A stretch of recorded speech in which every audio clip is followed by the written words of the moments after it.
At least 7 people in the Houston area are dead as a result of Beryl. Among those killed, a Houston police employee, a grandmother, and a man who was riding out the storm in his home. So the storm made landfall early this morning as a Category 1 hurricane with straight-line winds. We were hearing it from Dan, very high, in excess of 80 miles per hour. Knocked out power to nearly 3 million homes and businesses, caused extensive flooding, downed trees, and caused buildings to crumble. Fox 4's Peyton Yeager takes a look now at the damage and the recovery that's going to be getting underway as soon as some of the flooding, the water goes down and the power comes back. Peyton. Exactly. That's the big question right now, that flooding overnight and the power. And CenterPoint Energy says it will have a better idea for a restoration timeline tomorrow. But this is, Heather, anticipated to be a multi-day event. Officials in Galveston County provided an update on social media saying people there should be prepared to be without power for at least the next week. Strong winds and torrential rain from Hurricane Beryl battered southeast Texas, flooding streets and knocking out power to millions. The Category 1 hurricane made landfall on Matagorda, roughly 100 miles south of Galveston. As the storm moved inland early Monday morning, Beryl left behind a deadly path of destruction. In northwest Houston, a tree fell on the home of a 73-year-old grandmother. Her daughter-in-law says she spoke to her moments before the tree took off the backside of the house.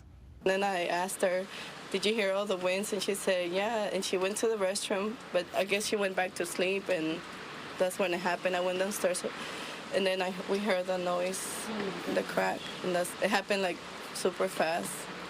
In Humble, a man in his 50s was riding out the storm when the roof collapsed. Another death caused by a house fire. Life is fragile. Late Monday, Houston's mayor confirmed a 54-year-old employee of the Houston Police Department drowned while driving into work. Got into flood conditions there at the Houston Avenue underpass. Knew he was in trouble. Called HPD friends for help. And I've been there all afternoon watching his colleagues retrieve his body from his submerged car. All day, highways in downtown Houston remained underwater. Lieutenant Governor Dan Patrick held a press conference Monday evening, serving as acting governor while Governor Abbott is out of the country. Be very careful. Power lines are down. We are sending crews and addressing that always as soon as we hear about that. And there's still more flooding, so do not take this storm that it's past you now. Now the most pressing issue, widespread power outages. Nearly 3 million homes and businesses lost electricity in the immediate aftermath of the storm. The power continues to be the main threat. Galveston Island took the brunt of Beryl with damage down the Gulf. The majority of the island is without power.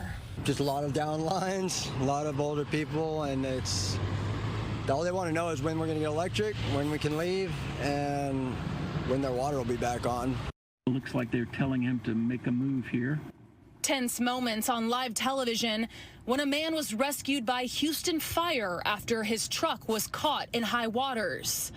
The man was able to make it to first responders safely. Are you okay, sir? Lieutenant Governor Dan Patrick says thousands of power crews are already on the ground, whether they were staged or they're coming in from out of state. And Houston still recovering from a storm in late May where some people were without power for weeks.